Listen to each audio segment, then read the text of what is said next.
Okay. Think we're live. Yeah, we're live. Okay. Hello, everyone. This is Dr. Roger Paul, and sorry for the delay. Get started here. Had a little technical problem getting started here this morning or this afternoon. It's just 6:01. Yeah. Tonight, we're going to continue our study of paper 123, The Early Childhood of Jesus. And we're on page, let me see here what page we're on. I can't see that far off. 1359 of the original book. That's paper 123, section 3, paragraph 5. And you'll notice the little slide here says 3 events of the 6th year. We're actually down into that a little ways to the 5th paragraph. And we're going to change that right now so everybody can see it. Here we go. And we talked about this. We read this slide last week, but we didn't get a chance to talk about it at all. So that's why we're going to reread it tonight. And I assume it's recording. I think it is right now. So we'll just go on. Can't tell on these others though. Recording. And we're live on Facebook. I know that because I can see it. And let me please ask everybody to subscribe, whichever format you're on, whether you're on Facebook or YouTube or Vimeo, whichever one. If you'll subscribe and hit that little like button, I'd appreciate it. It'll help our videos get out there a little bit better. And hello, everyone out there, Gary and Pam and Rodney and Roger. Okay, dear, if you'll start us out tonight, we'll get started. Okay. Having met John, who came from near Jerusalem. Okay, I start again. Okay. Having met John, who came from near Jerusalem, Jesus began to evince an unusual interest in the history of Israel and to inquire in great detail as to the meaning of the Sabbath rites, the synagogue sermons, and the recurring feast of commemoration. His father explained to him the meaning of all these seasons. The first was the midwinter festive illumination, lasting 8 days, starting out with 1 candle the first night and adding 1 each successive night. This commemorated the dedication of the temple after the restoration of the Mosaic services by Judas Maccabee. Next came the early springtime celebration of Purim, the feast of Esther and Israel's deliverance through her. Then following the solemn Passover, which the adults celebrated in Jerusalem whenever possible, while at home, the children would remember that no leavened bread was to be eaten for the whole week. Later came the feast of the first fruits, the harvest and gathering, and last, the most solemn of all, the feast of the new year, the Day of Atonement. While some of these celebrations and observations were difficult for Jesus' young mind to understand, he pondered them seriously and then entered fully into the joy of the Feast of Tabernacles.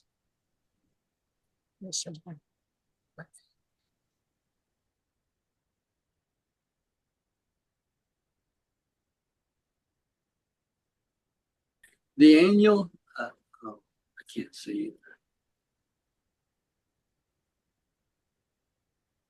Can anybody take that up where she left off? Yes, the annual vacation season of the whole Jewish people, the time when they camped out in leafy booths and gave themselves up to mirth and pleasure. Morning, Paul. All right, sorry, y'all. I'll have another technical problem here. Let me, give me a second. Those things happen.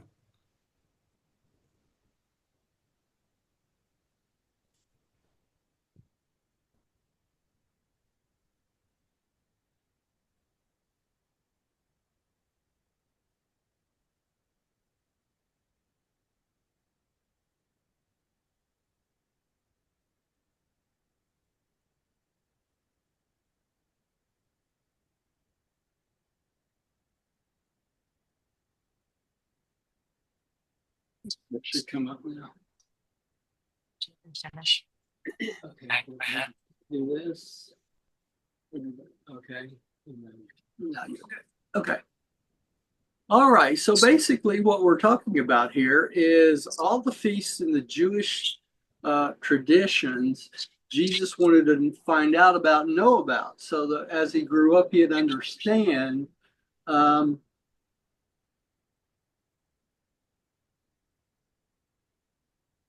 Because John, his Because John's visiting. That's right.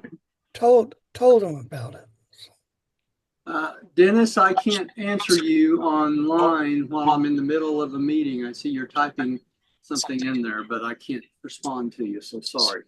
So these are the holidays that the Jewish people would celebrate Diane, can you put it on mute? as they're growing Hang up. up.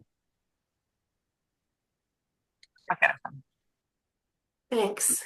There we go. Okay.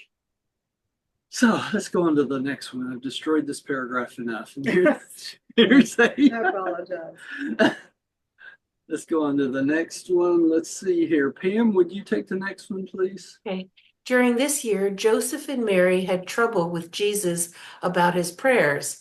He insisted on talking to his heavenly Father much as he would talk to Joseph, his earthly father.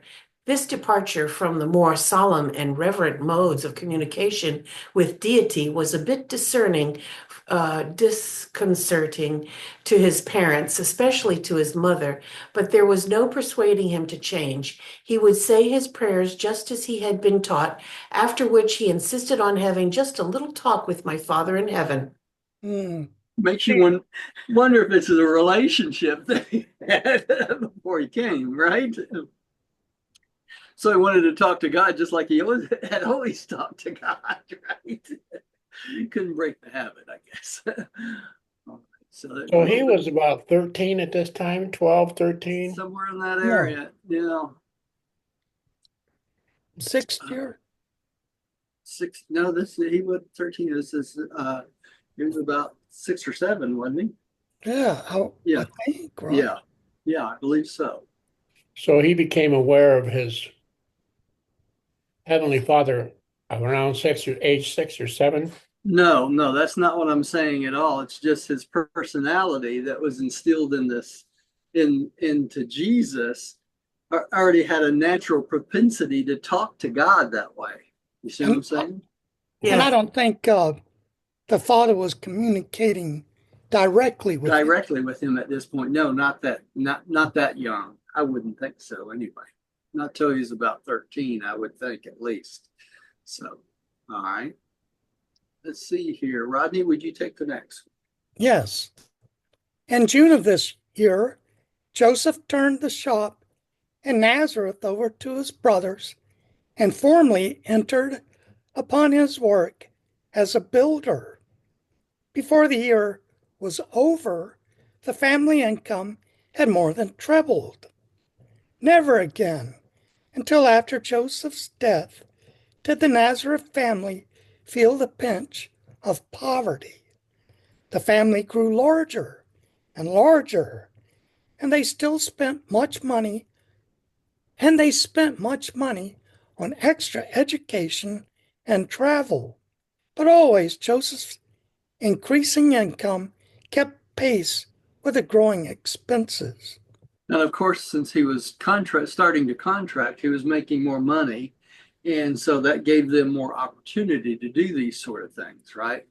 Right. What wasn't for that, they wouldn't have been able to do that. Okay, and this is a map of some of the trips they made from Nazareth out during Jesus's childhood, and this is a list of where they went and where it is in the papers. They say they went to those places. His father doing business. That's right. His father doing business. That's right. Okay. Gary, would you take the next one, please? This year, Jesus made great progress in adjusting his strong feelings and vigorous impulses to the demands of family cooperation and home discipline. Mary was a loving mother, but a fairly strict disciplinarian. In many ways, however, Joseph exerted the greater control over Jesus, as it was his practice to sit down with the boy and fully explain the real and underlying reasons for the necessity of disciplinary curtailment of personal desires in the difference to the welfare and tranquility of the entire family. When the situation had become explained to Jesus, he was always intelligently and willingly cooperative with parental wishes and family regulations. So he gave in to his parents' advice as he was growing up, right? All right. Let's see, Diane, I think you're up again. Okay. Much of his spare time, when his mother did not require his help about the house, was spent studying the flowers and plants by day and the stars by night. He evinced a troublesome per, Pension. Pension. penchant for lying on the back and gazing wonderfully up into the starry heavens long after his usual bedtime in this well-ordered Nazareth household.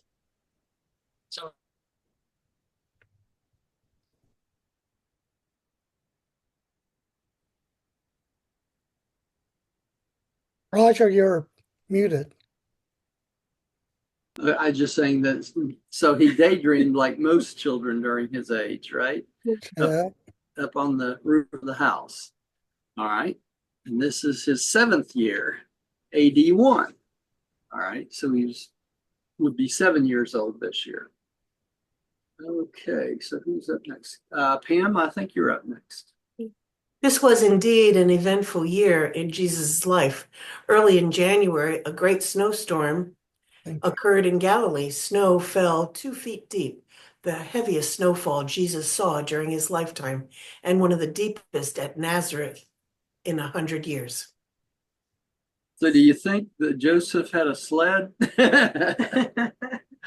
Yeah. More than likely. And this is the year 1 AD and the calendar for that year. All right. So And they started the year on Saturday, that's right. Started the year on a Saturday. which would make sense because they were Jewish. Yeah. Hmm. Okay. Okay. Rodney, I think you're up. The family life of Jewish children in the times of Jesus was rather circumscribed. All too often, the children played at the more serious things they observed their elders doing. They played much at weddings and funerals, ceremonies which they so frequently saw and which were so spectacular. They danced and sang, but had few organized games, such as children of latter days so much enjoy. Y'all excuse me, my watch keeps going up, my sugar's high, and I took a shot before we started, so I'm hoping it will go down. So he played at the normal things that every other children played at, right? During his growing up. All right, Gary, would you take the next one? Jesus, in company with a neighborhood boy and later his brother James, delighted to play in the far corner of the family carpenter shop, where they had great fun with the shavings and the blocks of wood. It was always difficult for Jesus to comprehend the form of certain sorts of play which were forbidden on the Sabbath, but he never failed to conform to his parents' wishes. He had a capacity for humor and play which was afforded little opportunity for expression in the environment of his day and generation. But up to the age of 14, he was cheerful and lighthearted most of the time. Okay, so he liked to play just like every other kid, right? Yeah. And because of the Jewish religion, they were limited of how much they could do on the Sabbath. You know, they could only walk so many steps and all these other things to stay according to Moses's laws. Okay, And that's why I actually knew a man that grew up in, I think it was New York or New Jersey or someplace where there was a lot of Jewish people. And now this guy was older than me, say 30, 40 years older than me. And this was back in the 60s. Anyway, he actually, as a child, made money from the Jewish families by going around and lighting their stoves for them so they could eat. Huh. it's interesting.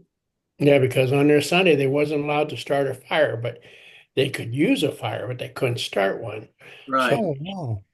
So that's what he made money on Saturday. Went out and started everybody's stoves for him. Amazing. That's amazing. Really is. Diane, I think you're up again there. Mary maintained a dovecote on top of the animal house adjoining the home, and they used the profits from the sale of the doves as a special charity fund, which Jesus administered after he deducted the tithe and turned it over to the officer of the synagogue. Hmm.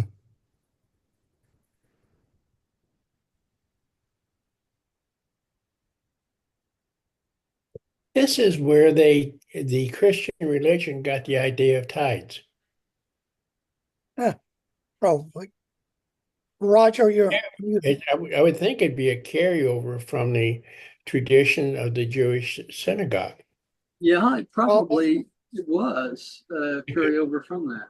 So As I actually searched the Bible to find the source for tithes, and I couldn't. Well, that What? actually happened way back with Adam and Eve, even. Yeah, actually, it happened in way back with the Calagassa 100. Okay.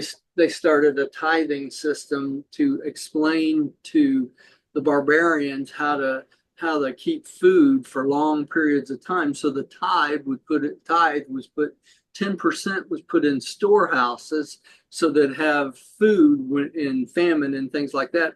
And then it Okay. also supported those who did not work in taking care of the animals and in the fields. So that's where it really started. And then the tradition kept going with Adam and Eve 37,000 years ago.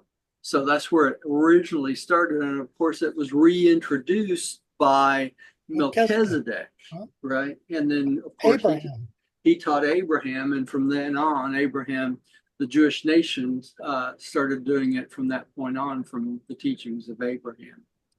Okay, so we see here that Jesus actually worked at home taking care of doves and stuff, right, for the sacrifices and things. All right. Okay, and this explains the only accident Jesus had, real accident. Okay, so who's up next? Me. Pam, I think you're up. Yeah. The only real accident Jesus had up to this time was a fall down the backyard stone stairs, which led up to the canvas roofed bedroom.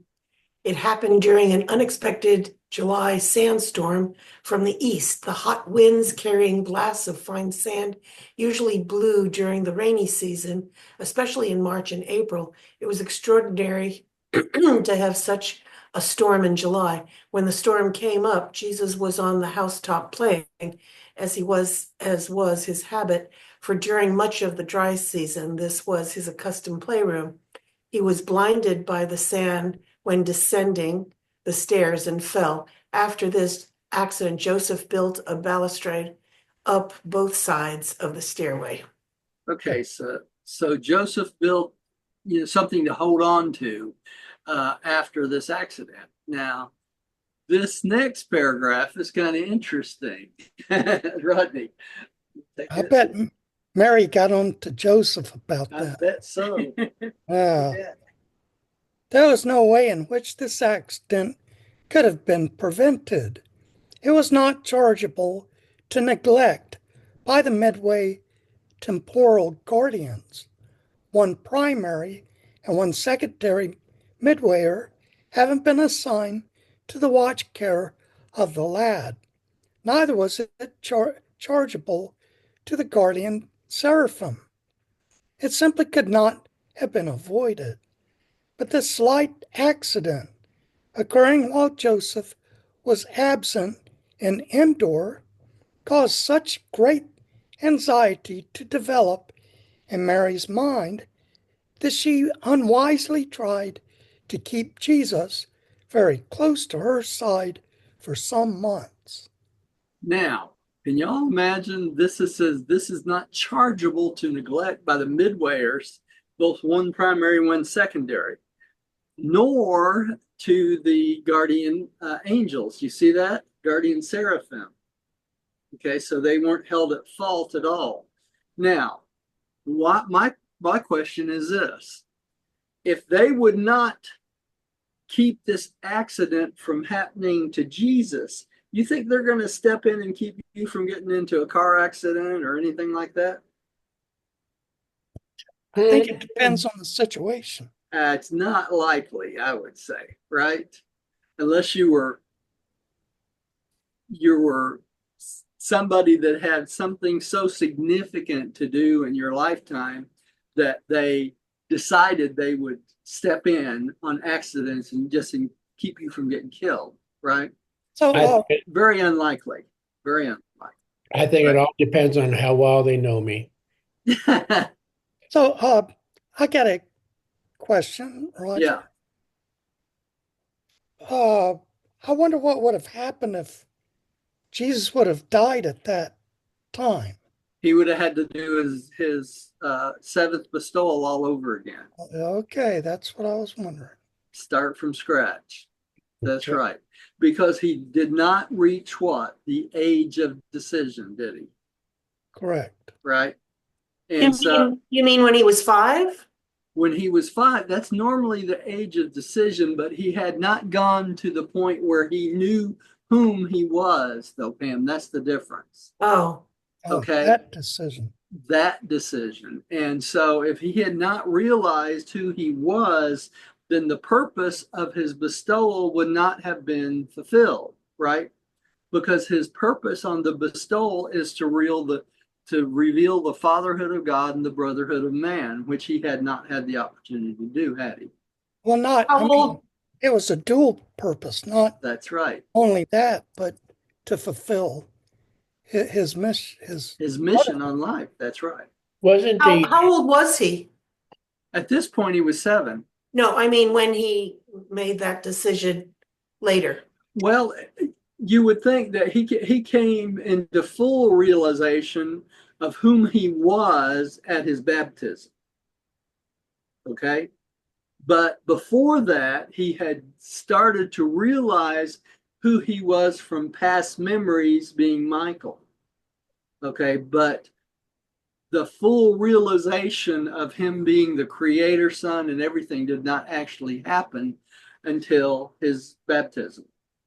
Okay? So he was like 30, Pretty close, 29, I believe. 29. that's when he was when God said he was well pleased with him, and that's when he had the opportunity to call it quits. That's right. Yeah, that's when the thought, when he said, "This is my beloved son, in whom I'm well pleased," and anybody else would have fused with their adjuster at that point, right? But he couldn't fuse with his adjuster because he was already a son of God. He was creator son, right? So that's really when the adjuster took separation from him, took leave from him as dwelling inside him, and the adjuster was personalized. Make sense? So that was before he did his mission on earth teaching everyone, okay? That's the important thing. So when Jesus was going around preaching and teaching the apostles all the way up through the crucifixion, his adjuster was separate, but he could communicate with his adjuster as God the Father, just like he had always done as a human being. Okay? But it was no longer inside of him, it was separated from him. Does that make sense? Did I lose everybody?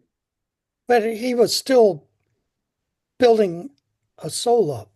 He was still building his soul up. That's right. Okay? Because the adjuster was always there. It never left him. Yeah, okay. Okay? It was just not part of inside his mind any longer. Okay? Because it had been personalized. And that's hard to understand. But your adjuster is inside basically the citadel of your mind, wherever that is. Not necessarily your brain, but the citadel of your mind. Mine's in my stomach. Yeah. But the point of this paragraph is the fact that I wanted to make people keep saying, well, my guardian angels saved me from this and that and the other. Probably it was just what happened in your life. It's just like everyone else. Certain accidents are not avoidable. Okay? That's all there is to it. And if you choose to walk out in front of a freight train, you're going to get run over and crushed. That's just the way it is. Okay, don't tempt God because he's not going to save you.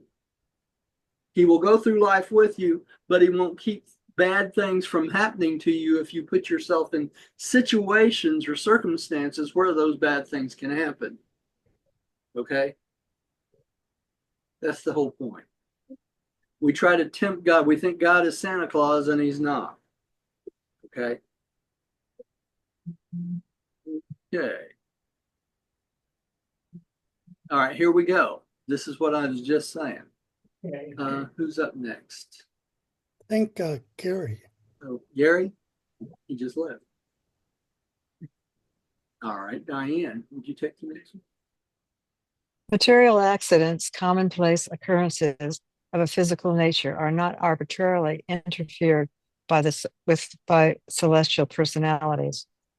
Under ordinary circumstances, only midway creatures can intervene in material conditions to safeguard the persons of men and women of destiny. And even in special situations, these beings can so act only in obedience to the specific mandates of their superiors.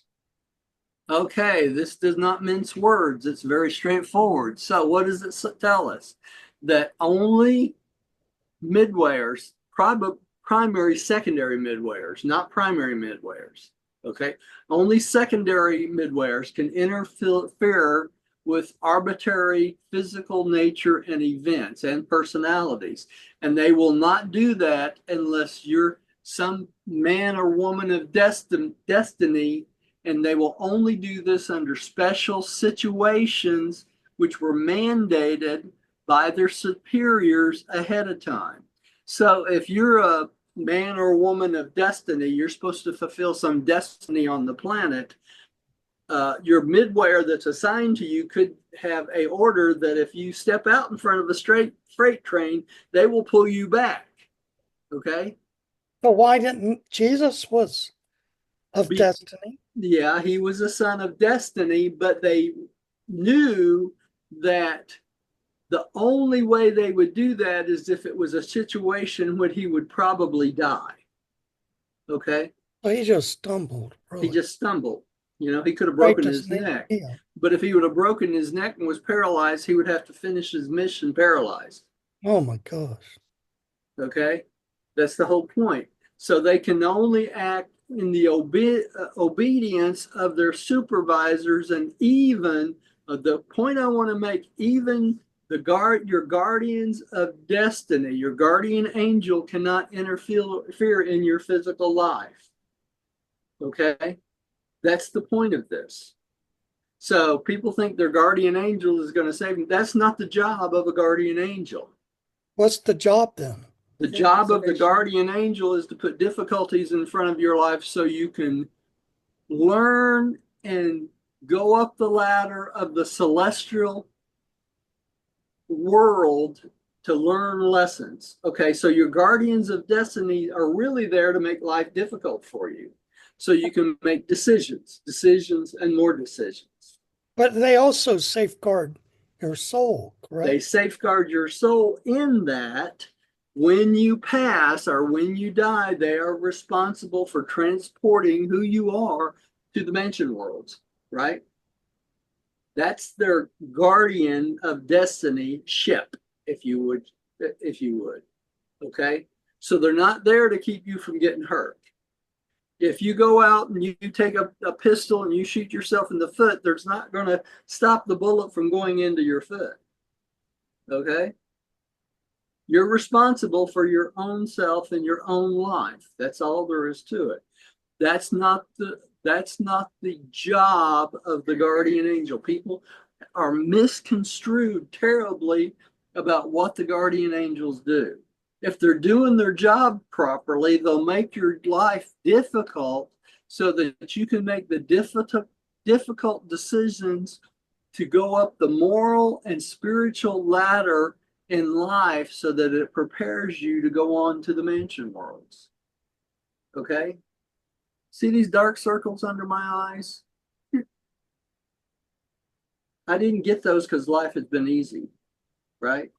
No one's life is easy. Life is tough. Unless you just happen to get lucky and are wealthy. And they say even that's a curse, right? You're better off being poor if you learn your spiritual lessons. And that's a hard pill to swallow, right? People keep saying, God, let me win the lottery. Well, he's probably not letting you win the lottery because he loves you and wants you to grow. Okay? So, because it's easier to grow when you struggle, which is hard to understand. Okay? All right, let's go on. Let's see here. Pam, would you take the next one? And this was but one of a number of such minor accidents which subsequently befell this inquisitive and adventurous youth. If you envisage the average childhood of youth of an aggressive boy, you will have a fairly good idea of the youthful career of Jesus, and you will be able to imagine just about how much anxiety he caused his parents, particularly his mother. So like every parent, basically, he got in trouble just like every other young man of his age, right? Roger, it's the wrong thing here. Okay.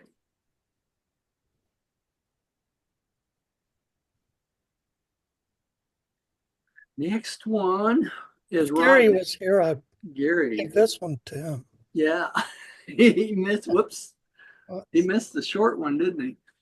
Okay, the fourth member of the Nazareth family, Joseph, was born Wednesday morning, March 16th, AD 1. And you can check that day on that calendar that was before this, right? Mm-hmm. Okay. Rodney, go ahead and take this first next one too, because that was really short. 5 school days in Nazareth. Jesus was now 7 years old, the age when Jewish children were supposed to begin their formal education in the synagogue schools. Accordingly, in August of this year, he entered upon his eventful school life at Nazareth.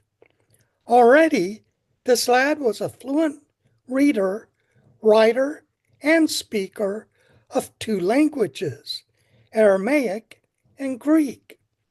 He was now to acquaint himself with the task of learning to read, write, and speak the Hebrew language.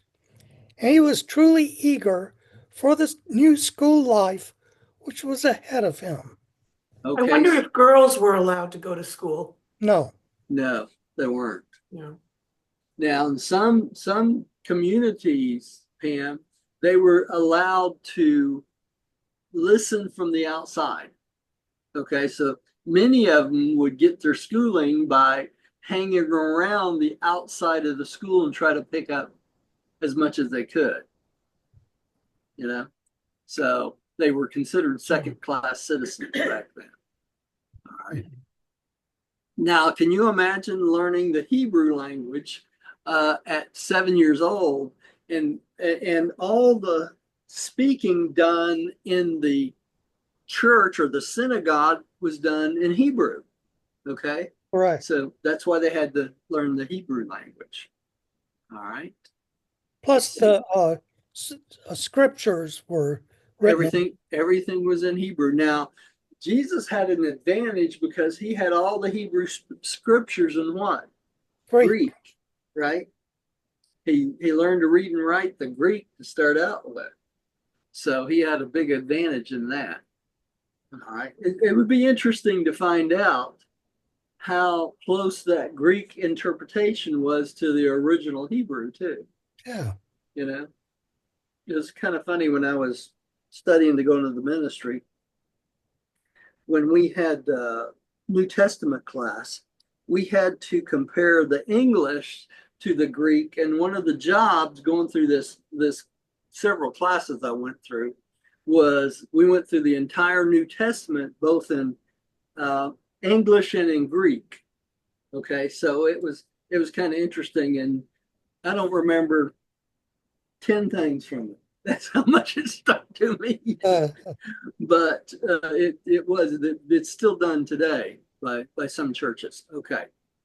All right, let's see here. Diane, I believe you're up again. Okay. You lost Gary.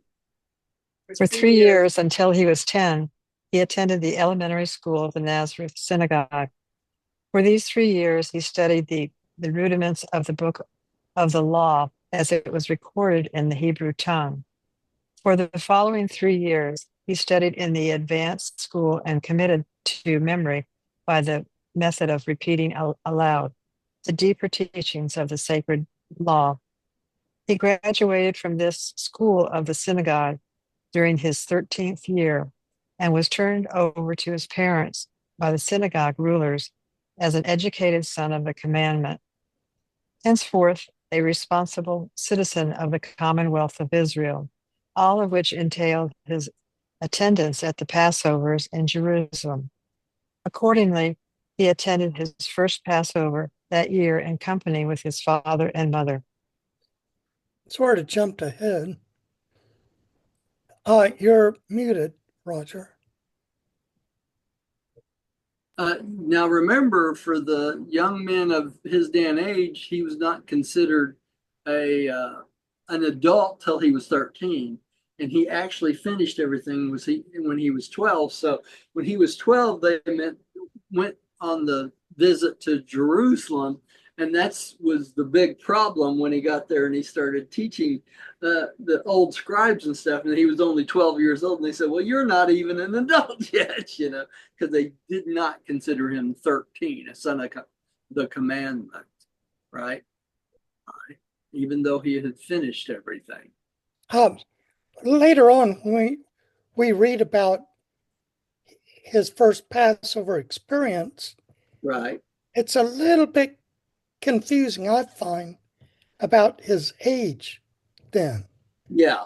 Because this is saying his 13th year, but it almost sounds like he's 12 and 3/4 years. Well, he was 12.5. actually 12. It was his 13th year because he turned 13 on this year. So that would have been what? That would have been August 21st, right? He would turn 13. But Right. up to that point. I see what you mean. Yeah. Year-wise. Yeah. He was 12 up to the date of his birthday, which would make him the 13th. He was in his 13th year. Okay, so maybe that's correct. All right. Right? Okay, and that's where the confusion comes in. Okay, Pam, I think you're up again. At Nazareth, the pupils sat on the floor in a semicircle, while their teacher, the Shazan, an officer of the synagogue, sat facing them. Beginning with the book of Leviticus, they passed on to the study of the other books of the law, followed by the study of the prophets and the Psalms. The Nazareth synagogue possessed a complete copy of the scriptures in Hebrew. Nothing but the scriptures was studied prior to the 12th year. In the summer months, the hours for school were greatly shortened. Okay, so you can imagine sitting around studying the Old Testament like this, right? Can you imagine if you did the same thing with the Urantia book with these young kids?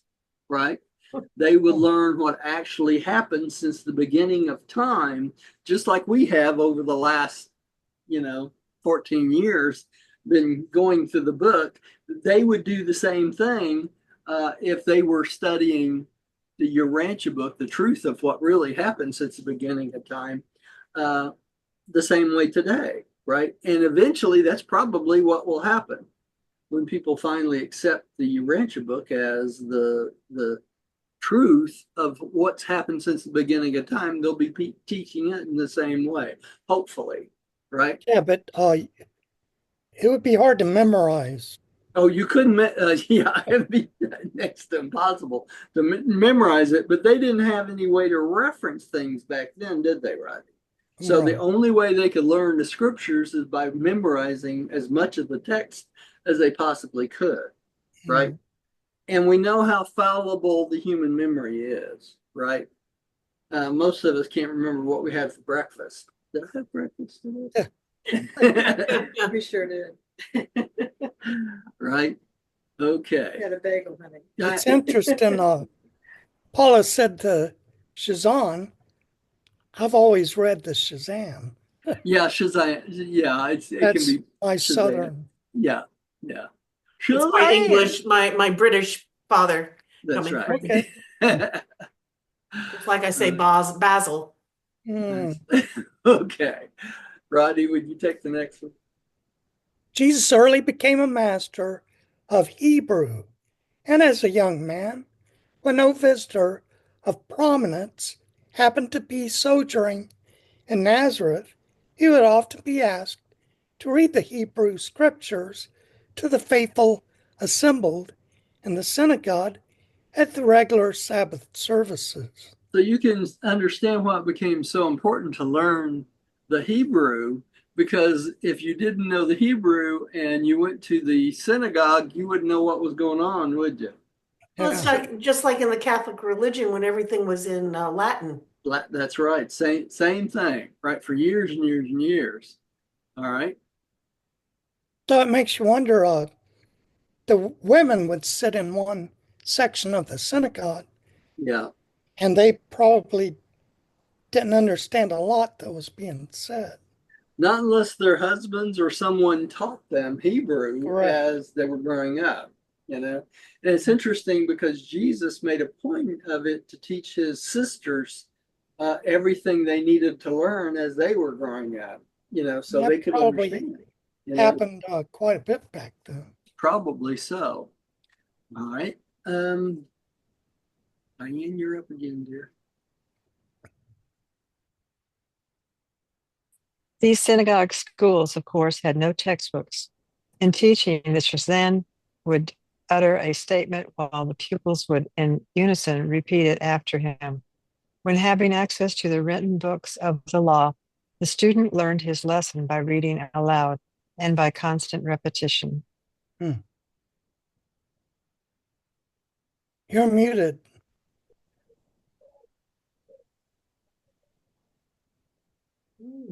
Okay, so now you can see the importance of why Jesus gave the complete scriptures that he had in Greek to the church before after he got grown, so that they would have a written copy of the scriptures in Greek also. All right. Yeah. Let's see here. I think, though, he forced himself to do it so the tax collector.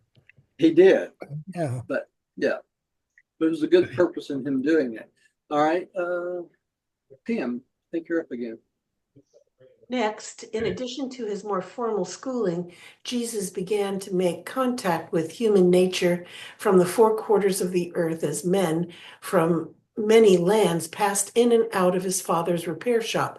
When he grew older, he mingled freely with the caravans as they tarried near the spring for rest and nourishment. Being a fluent speaker of Greek, he had little trouble in conversing with the majority of the caravan travelers and conductors.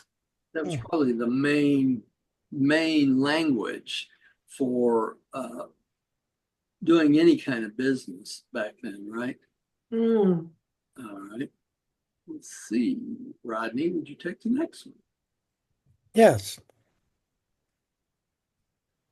Nazareth was a caravan way station. I called it a truck stop. Yeah. And crossroads of travel and largely Gentile in population. At the same time, it was widely known as a center of liberal interpretation of Jewish traditional law. Quick Trip. Yeah. In Galilee, the Jews mingled more freely with the Gentiles than was their practice in Judea. And of all the cities of Galilee, the Jews of Nazareth were most liberal in their interpretation of the social restrictions based on the fears of contamination as a result of contact with the Gentiles.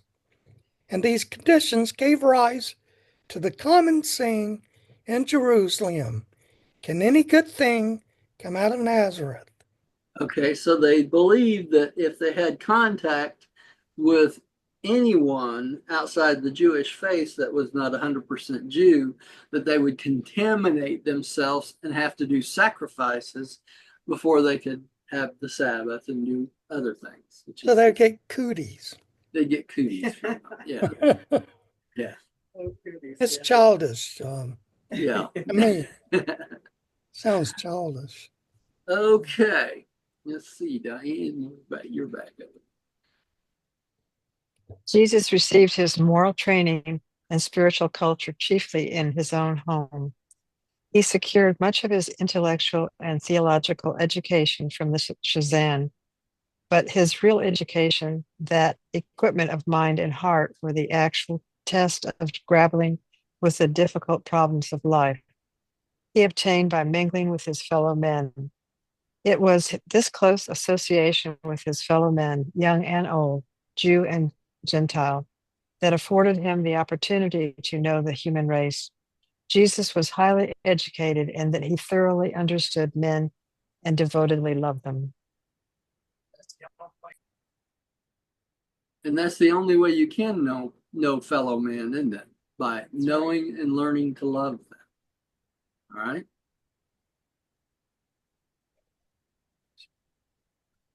Still got a little bit of time.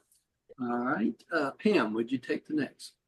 Throughout his years at the synagogue, he was a brilliant student, possessing a great advantage since he was conversant with 3 languages. The Nazareth Shazan, on the occasion of Jesus finishing the course in his school, remarked to Joseph that he feared he had learned more from Jesus' searching questions than he had been able to teach the lad. Can you imagine trying to teach the creator of the universe? Yeah. Well, and how honest of that teacher. Yeah, really, to realize he didn't know everything, right? Mm-hmm. All right. And they didn't have humor. The Jews didn't. No, they I weren't think he humorous was at all, serious. right? I think that Right. was a serious statement, Yeah, not to Yeah. be humorous. that's true. That's true. Robbie, would you take the next? Yes. Throughout his course of study, Jesus learned much and derived great inspiration from the regular Sabbath sermons in the synagogue. It was customary to ask distinguished visitors stopping over the Sabbath in Nazareth to address the synagogue. As Jesus grew up, he heard many great thinkers of the entire Jewish world expound their views, and many also who were hardly Orthodox Jews, since the synagogue of Nazareth was an advanced and liberal center of Hebrew thought and culture. Okay, so because of the way that Nazareth was situated away from Jerusalem, and because of the people that lived in that area were not so mindset as the Jews of Jerusalem were, Jesus got the opportunity to hear a lot of opinions and thinkers of people that were not 100% straight down the line Jewish believers, right? So it gave him an expanded concept of life and living during his childhood, which made a big difference. Now, when he got older and ended up going to Rome and working as an interpreter for a while, about over a year, he got to experience a lot of different men and women and their cultures along the way. So it expanded his awareness of the human race and prepared him for his mission as he was teaching the apostles, right? All right. Roger? Yeah. To me, this shows how thorough the family commission that was sent here to find the correct place for him to grow up. That's It exactly shows right. that they did a very good job of Research, yeah. selecting them. Yeah, they did. Mhm. Because it could have been Alexandria Yeah, that very easily could have been Alexandria. or Judea. Yeah, And, that's true. That's true. Would have been quite different. Sweetie, would you take the next one? When entering school at 7 years, at this time, the Jews had just inaugurated a compulsory educational law. It was customary for the pupils to choose their birthday text, a sort of golden rule to guide them throughout their studies, one upon which they often expatiated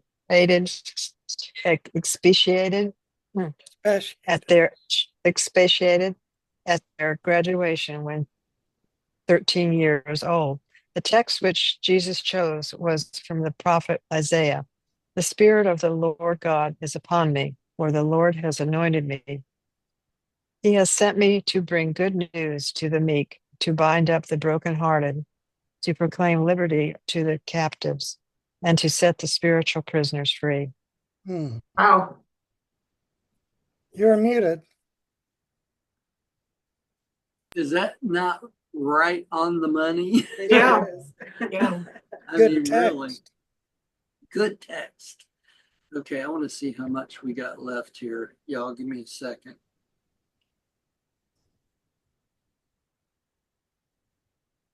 Because I don't want to make next time real short. It's going to be pretty short now. Let's stop there and we'll start from that on the next time. And here's a picture of the Scrolls. the Torah in the Jewish synagogue. Man, they're big. Yeah. Okay, so let's stop there. Let me change our share.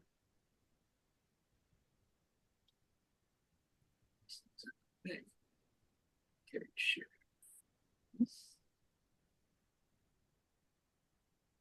Real prayer of acceptance. Very good. Okay. Rodney, would you read our prayer of acceptance? I haven't read in a long time. Oh, you have. Oh, okay. Well, Pam, you can read it. Yeah. All right. I believe that God is my paradise Father, and that only by faith am I saved. No sacrifice is necessary. By this same faith, I became a child of God, and know that all men and women are my brothers and sisters. We know the Son of God, the sovereign of our universe of Nebadon, as Christ Michael, Jesus of Nazareth.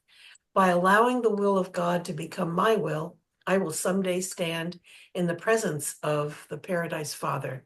In the name of Christ Michael, Jesus of Nazareth. Amen.